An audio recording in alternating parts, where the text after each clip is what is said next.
Karthik Mahesh big boss Kannada season 10ರ ವಿಜೇತರಾಗಿದ್ದಾರೆ. Trophy ಎತ್ತಿ ಹಿಡಿದು ಸಂಭ್ರಮಿಸಿದ್ದಾರೆ.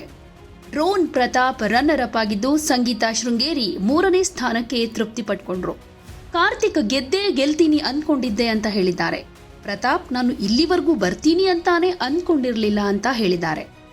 ಬಿಗ್ ಬಾಸ್ ಕನ್ನಡ ಸೀಸನ್ 10ರಲ್ಲಿ ಲವರ್ ಬಾಯ್ ಆಗಿ ಗಮನ ಸೆಳೆದವರು ಕಾರ್ತಿಕ್ ಮಹೇಶ್.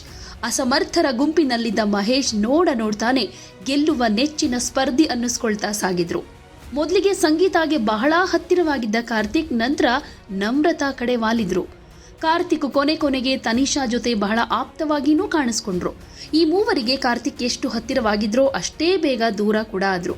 ಒಂದ್ಸಲ ನಾಯಕನನ್ನ ಆಯ್ದುಕೊಳ್ಳೋ ವಿಚಾರದಲ್ಲಿ ಕಾರ್ತಿಕ್ ಹಾಗೆ ಸಂಗೀತ ನಡುವೆ ಭಿನ್ನಾಭಿಪ್ರಾಯ ಉಂಟಾಯಿತು. ಸಂಗೀತ ನೀನು ಫೇಕ್ ಅಂತ ಹೇಳಿದ್ದು ಕಾರ್ತಿಕ್ ಬೇಸರಕ್ಕೂ ಕಾರಣ ಆಯಿತು. ನಂತರ ನಮ್ರತಾ ಜೊತೆ ಹೆಚ್ಚು ಸಲುಗೆಯಿಂದ ಇರೋದಕ್ಕೆ ಶುರು ಮಾಡಿದ್ರು.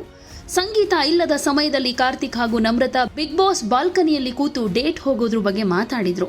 ಆ ಟೈಮ್ನಲ್ಲಿ ಸಂಗೀತ ಗತಿ ಏನು ಅಂತ ಮನೆ ಮಂದಿ ಹಾಗೆ ವೀಕ್ಷಕರು ಮಾತನಾಡ್ಕೊಂಡಿದ್ದು ಸುಳ್ಳಲ್ಲ. ನಂತರ ಸಂಗೀತಾರಿಂದ ಕಾರ್ತಿಕ್ ಬಹಳ ದೂರ ಆಗ್ಬಿಟ್ರು. ಕೆಲವೊಮ್ಮೆ ಸಂಗೀತ ಯಾರ ಜೊತೆಗೂ ಸೇರದೆ ತಮ್ಮದೇ ಒಂದು ಪ್ರಪಂಚ ಸೃಷ್ಟಿ ಮಾಡಿಕೊಂಡಿದ್ದೂ ಇದೆ. ಫಿಸಿಕಲ್ ಟಾಸ್ಕ್ಗಳಲ್ಲಿ ಕಾರ್ತಿಕ್ ಹಿಂದೆ ಬಿದ್ರು ಮನೋರಂಜನೆ ನೀಡುವಲ್ಲಿ ಗಮನ ಸೆಳೆದ್ರು. ಅಂದ್ಹಾಗೆ ಈ ಸೀಸನ್ 10ಕ್ಕೆ ಕೊನೆ ಕ್ಷಣದಲ್ಲಿ ಆಯ್ಕೆಯಾಗಿದ್ದವರು ಕಾರ್ತಿಕ್. ಇತ್ತೀಚೆಗೆ ಈ ಮಾತನ್ನ ಸುದೀಪ್ ಕೂಡ ನೆನಪಿಸಿದ್ರು.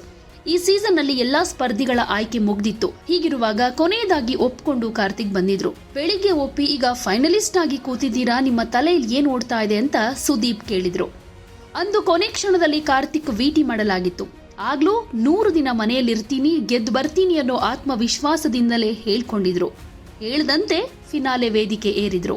ಮೈಸೂರು ಮೂಲದ ಕಾರ್ತಿಕ್ ಚಿಕ್ಕಂದಿನಿಂದ ನಟನಾಗೋ ಆಸೆ ಇಟ್ಕೊಂಡಿದ್ದವರು. ಬೆಂಗಳೂರಿಗೆ ಬಂದು ಸೀರಿಯಲ್ಗಳಲ್ಲಿ ಆಡಿಷನ್ ಕೊಡ್ತಾ ಇದ್ರು. ಖುಷಿ ಅನ್ನೋ ಧಾರಾವಾಹಿಯಲ್ಲಿ ನಟಿಸೋ ಮೂಲಕ ಕಿರುತೆರೆ ಲೋಕಕ್ಕೆ ಎಂಟ್ರಿ ಕೊಟ್ರು. ಅಂದ್ಹಾಗೆ ಈ ಸೀರಿಯಲ್ನಲ್ಲಿ ಕಾರ್ತಿಕ್ಗೆ ದಿವ್ಯಾ ಉರುಡುಗ ನಾಯಕಿಯಾಗಿ ಕಾಣಿಸ್ಕೊಂಡಿದ್ರು. ಅಕ್ಕ, ಮಹಾಕಾಳಿ, ಶನಿ, ಪುಟ್ಟಕ್ಕನ ಮಕ್ಕಳು, ಅಂತರಪಟ ಸೇರಿದ ಹಾಗೆ ಒಂದಷ್ಟು ಧಾರಾವಾಹಿಗಳಲ್ಲಿ ಮಿಂಚಿದ್ದಾರೆ.